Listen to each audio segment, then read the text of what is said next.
Hello, and I'm gonna talk about some things that I wanted to get off. I guess my opinion on certain things that have been going on in the states. Now I live in Canada, and I don't really get. Uh, uh, I get it. I don't really have like I say, I guess, in what happens in the states, but I don't give a shit because I think what I say has some points, but I'll try to be careful what I say. Now, just recently, a few days ago, there was another mass shooting in a school shooting in Florida. A couple kids were killed, and I guess today, survivors are marching onto Capitol Hill or Washington, whatever, saying they want certain things to change about the gun control or a gun ban. I don't see this thing changing at all. You know, Americans love their guns. Not all Americans, I get it. People like guns. People like to shoot guns. What I don't get why people need to arm themselves with AR-15s and mow down kids.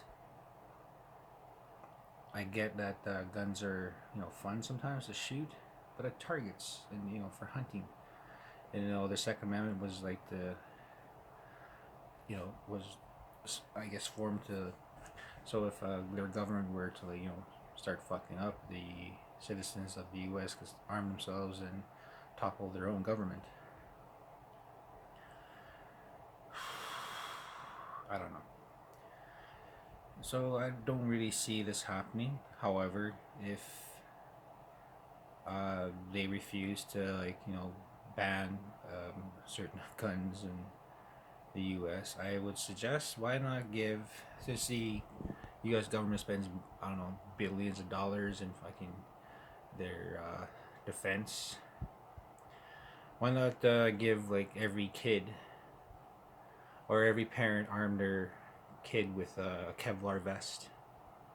I might seem a little crude, but either that, I don't want to see the news about kids getting shot. So it's up to you, America. I hope you guys figure things out. But yeah, if you're gonna send your kid to school, I'm kind of glad I live where I am. It's not always the best place. Things happen to every country. So I say, if I'm gonna send my daughter to school, and I'm gonna put here you go, baby. Here's a vest for you. Have a good day at school. What's the alternative here? And just before that too, there was a mass shooting in Las Vegas. Lots of people killed. Either they're gonna start changing how schools are built. Uh, it's gonna be like, I guess, going through airport security. I would think they're gonna have like armed guards. You have to get metal scans. I just don't see how things are gonna change for the U.S. But that's all I really have to say. Good luck to the U.S. and good luck to the kids who are watching the watching or marching onto Washington today, trying to get things changed. And I'm kind of glad it is. I would think ask kids the vote. Should parents be allowed to own guns? These are teenagers, so they have a little bit more better idea of what works, what doesn't work, because they're the ones going to school. Parents, go to school with your kids, and maybe they won't get shot that day. Anyways, take care of you. Bye.